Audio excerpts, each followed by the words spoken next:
Welcome back, everyone. This is Daylight and Daisies, and we are going to be repotting this beautiful Alocasia Pink Bambino.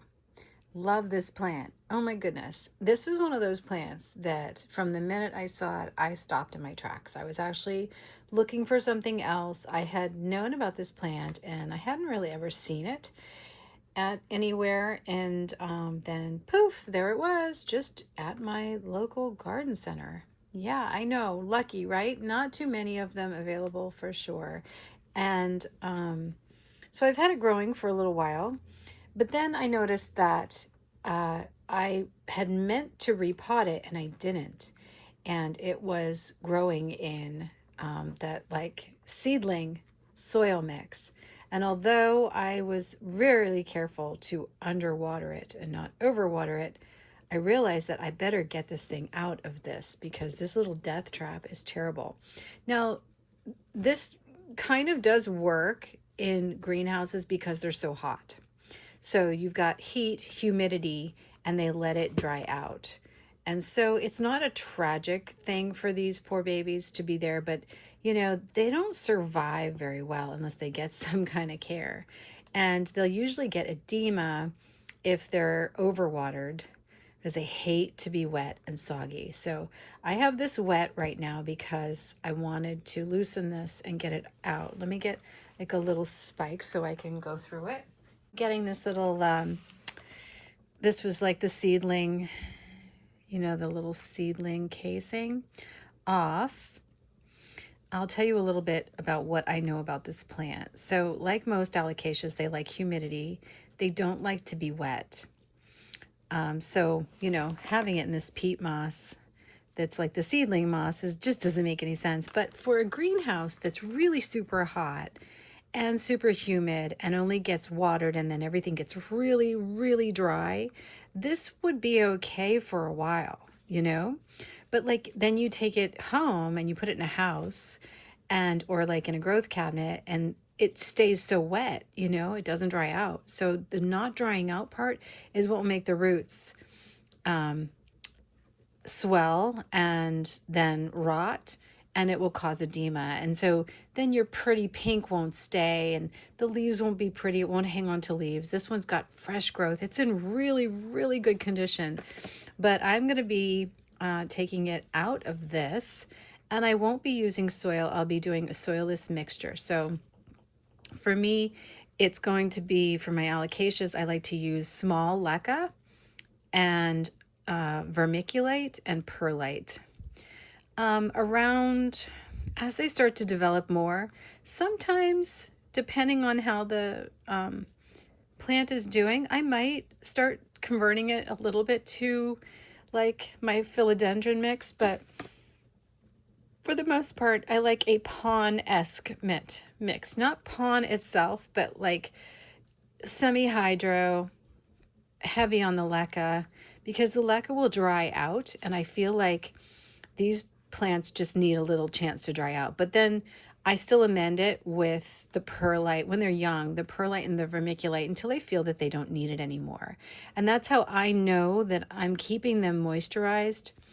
Then there's also going to be a wick in there. And look at how great these roots are.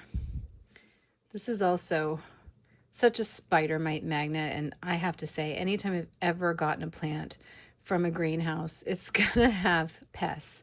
So it's kind of nice to go back to roots. Look at how great the roots are too. The roots are so healthy on this. This is a great plant. So first I'm gonna dunk it.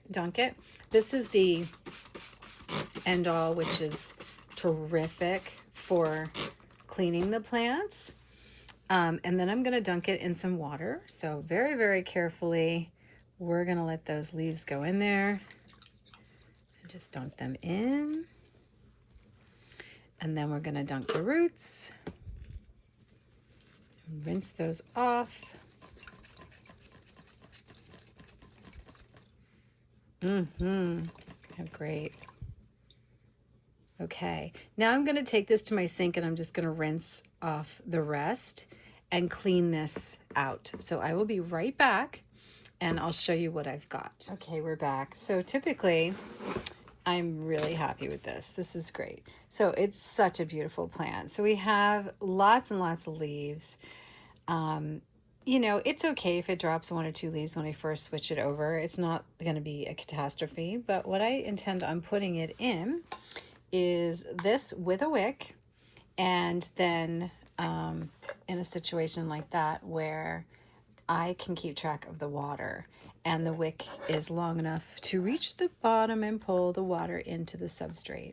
So we just have it onto one side. I always put it onto one side because I like it to cross and then cross back over, but that's not like, you know, it's still going to maintain it. These roots are big enough where they're going to reach down, and this plant, believe me, it will find water when it wants to. You just have to make it available.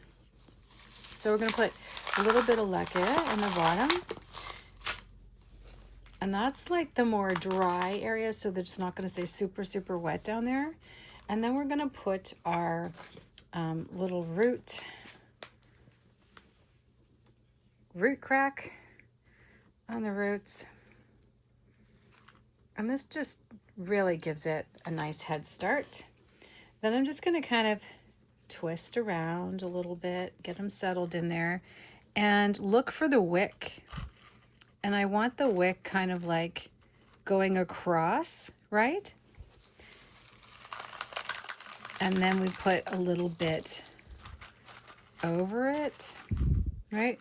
So we just want it, it can touch the roots, it's not going to kill it, but we want it mainly going through the roots. And these are a lot of roots.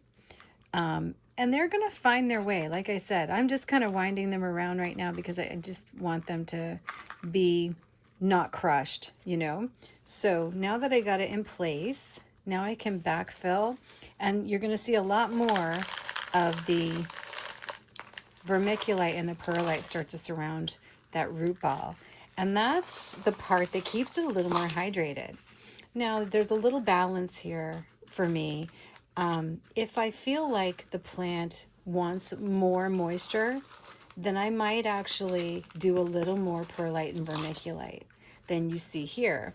But until I know what this plant likes, I'm going to treat it like a very temperamental alocasia because it is a little more rare alocasia. I'm not going to treat it like a, okay, you're going to, you know, be demanding and want more moisture. I'm going to let it seek the moisture. So you can see it's not a whole lot of perlite and vermiculite, just a little. And mostly what I notice that I love about perlite and vermiculite is it fills in the gaps. So when I put that in there, see these gaps down here? When I put that in there and then I just tap it, then I end up with some of that perlite and that vermiculite going in there and filling that gap. See what I mean? It's kind of hard for me to do that with showing you on the camera, but there. So now once that starts to fill in, it's going to be more solid when we first wet it too. You know, everything's going to get a little more together. Let's take some of this out. I also notice I don't get fungus gnats with this. Now, the other things I know about this plant is that it likes humidity and it likes warmth. So like 80 degrees. So it is going to go into a grow cabinet. It can exist in 75, but I can't get cold drafts. It does not like cold drafts. And if it gets too dry or it gets cold drafts, you're going to start seeing some really bad leaves. And then you'll know this is not what it wants. And if it's too damp and too wet, you're also going to see it changing on its leaves. So getting it just right is going to have beautiful, shiny, healthy leaves for you. There's a little piece of the root that just popped right up and I don't know why. Getting this plant right pops a lot of leaves, a lot of shine, a lot of healthy growth. It's just a joy to look at every single day, you know, so, so pretty. So that's what this looks like for now. And then I'm going to keep checking in with you guys like I do on this channel and keep looking at what's going on with it. Now we want like it in a place where there's air circulation, but not a draft, right? So if you want to up the humidity, you can put things a little closer together, like maybe put all your alocasia together. But with me doing like semi-hydro, my grow cabinet doesn't need a humidifier. It just naturally holds and maintains a lot of water. So we're going to put that in there. This is also a great idea for it too. It looked really pretty stuck in this one. But for now, this is for like a bigger one. I'm going to put it in my little dragonfly, and I'm going to fill it up with distilled water or purified water. Distilled would be the best because it's more like rainwater. But if you don't have distilled, you can use purified water. But do not put regular tap water into your alocasias. They cannot stand, they will suffocate in the tap water. We shouldn't even be drinking it because it's got chemicals in it. So you don't want to give your plant chemicals. Remember, in the soil, in the ground, they get rainwater. So they get really nice, healthy, beautiful water. You know what I mean? So you want to provide that for it. And as far as nutrients, I, during spring and summer, give my plants a watered down nutrient in the water that they're sucking up. So it's always in there. It's called Boost, and I love it. I just put in just a little bit into the water, and then sorry, my dog is okay, stop. She's shaking the things. I know you're a good girl, honey. But that's it for now. We're just gonna go ahead and put the water. I will put the water right through it so it waters it in the first time. And then after that, you just fill the reservoir, and you got this little string here.